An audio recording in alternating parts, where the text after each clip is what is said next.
So I think it is very unfair to call LDL the bad cholesterol. I just call it the other good cholesterol. And there's good reasons for that, because there's a ton of literature which has been propounded by Malcolm Kendrick and several other scholars who talk about people who are older. The prediction of lower mortality comes in these people from them having higher levels of LDL cholesterol. So let's explore the roles of LDL cholesterol. It has antioxidant properties. So it is fighting inflammation. It's dampening up inflammation.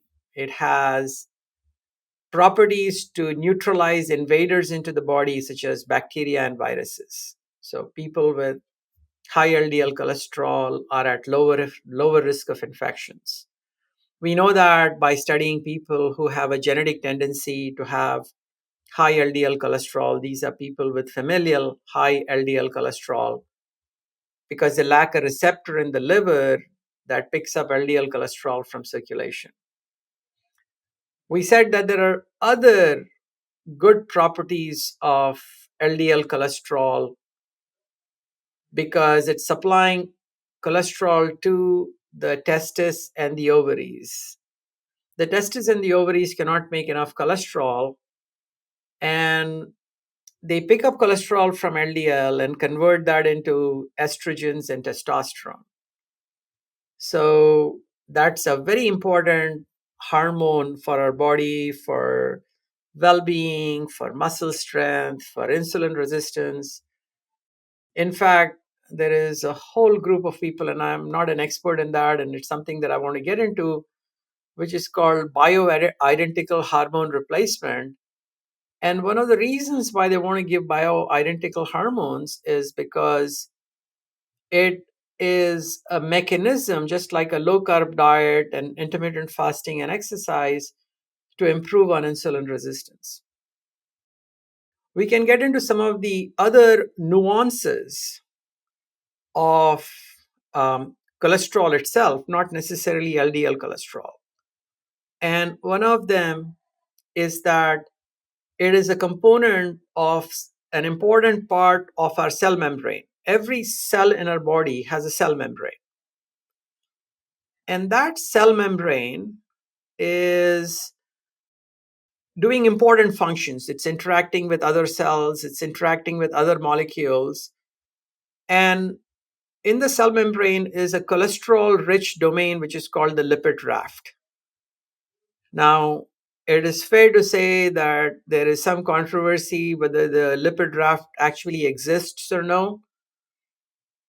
But suffice it to say that cholesterol is a very important component of the cell membrane and an important component that helps the orientation of certain receptors on the cell membrane. And one of these receptors is the insulin receptor. So the orientation of the insulin receptor depends on cholesterol, appropriate amount of cholesterol in the cell membrane. And if you reduce the cholesterol through artificial means like statins and stuff, the orientation of the insulin receptor is disrupted, insulin doesn't work well, and it can give rise to a phenomena of insulin resistance. We also just got through talking that that cholesterol is very important for the brain. And since cholesterol is very important for the brain, we need to find out the reasons for that. And one of the primary reasons is that interaction between brain cells is mediated through cholesterol connections. So one brain cell talks to another brain cell through cholesterol mediated connections because the neurotransmitters, which help one brain cell talk to another brain cell, are in a part of the neural cell membrane that is cholesterol rich. So if you reduce cholesterol in the brain, and you would ask me, how can I reduce cholesterol in the brain? I would say maybe about 20-25% of North American population is doing that currently by taking drugs called statins. We just went through a little while earlier and said that cholesterol does not cross the blood-brain barrier. The brain makes the entirety of its own cholesterol. But you'd be surprised that most physicians dismiss, and perhaps many of them don't even know, that statins cross the blood-brain barrier and disrupt the cholesterol production in the brain. So it's not unusual for people who are on very high doses of statins to come talk to me and tell me that, hey, they're cognitively a little bit impaired. One of them was a neurologist.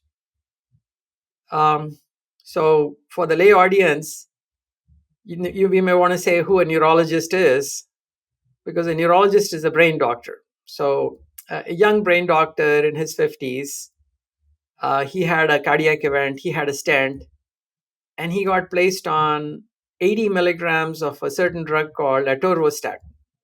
It's also called Lipitor.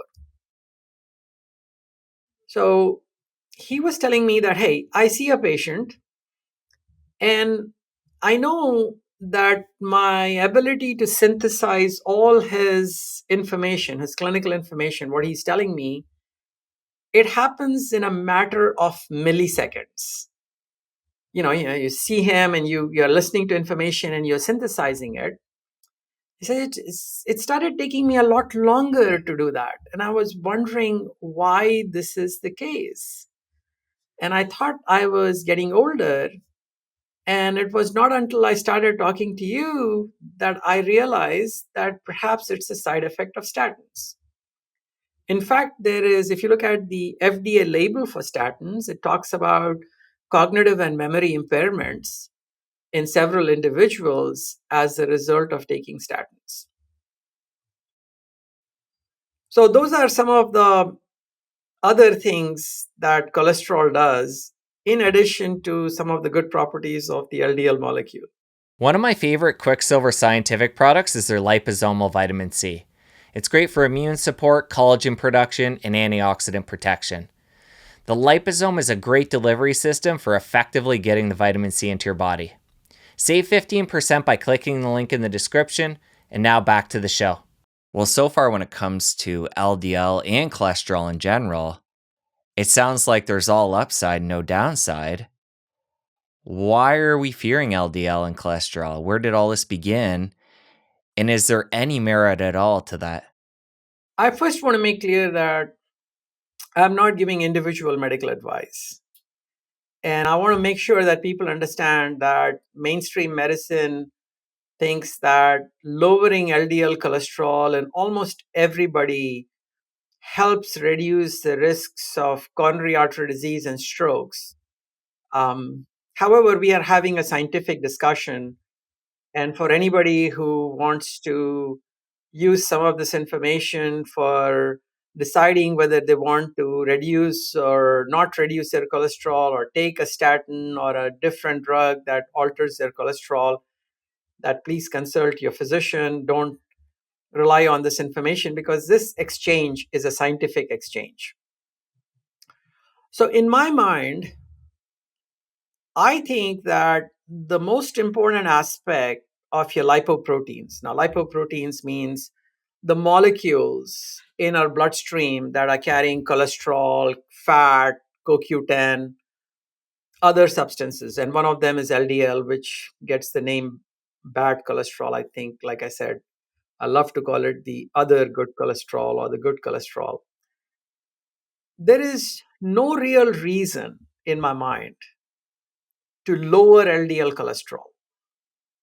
I think there is every reason in my mind to improve your lipoprotein quality. So what do I mean by that? The lipoproteins in your body are an surrogate marker of your metabolic health. So metabolic health meaning somebody who's got normal blood sugars, who's got normal levels of fat in the blood, normal levels of HDL, or what many people call traditionally the good cholesterol, and perhaps high quality LDL. In other words, LDL can also be a reflection of your metabolic health. So let's take such a person. let's say a person is physically active. They have some degree of time restricted feeding, that they're not constantly gouging food all the time. Let's say that they are on a diet that is relatively free or low in sugar and refined carbs and in seed oils, vegetable oils. So if you look at these individuals, as a rule, they will tend to have low levels of triglycerides. Triglycerides is fat in blood because they're fat burning. They're burning fat. Their fat cells have a lot of space to pack fat in. So the extra fat gets packed into the fat cells. And they have high levels of HDL cholesterol, which is the good cholesterol. And in most of these individuals, they will have high levels of LDL cholesterol. But if you look at certain markers of their LDL cholesterol, it is predominantly the large and fluffy type. So it's not the small and dense type of LDL cholesterol that is associated with metabolic ill health, in whom people have high triglycerides, low HDL, have high insulin levels, high levels of blood sugar, inflammation markers, and stuff like that. So if somebody comes to me and they have high LDL cholesterol and their cholesterol is small and dense, I don't tell them to reduce their LDL cholesterol. I tell them, like, let's work and improve on your LDL quality, but let's reduce your triglycerides. Let's increase your HDL. Let's make you less insulin resistant. Let's do that all with lifestyle changes. Because fortunately, there are no drugs that can really alter any of these parameters in a meaningful way. Yeah, there are some drugs that will help you get there, but not in a meaningful way. If you enjoyed that clip, press here for the full episode. I'll see you over there. And people are getting more comfortable in saying that a high LDL cholesterol in the setting of metabolic health is not something that needs to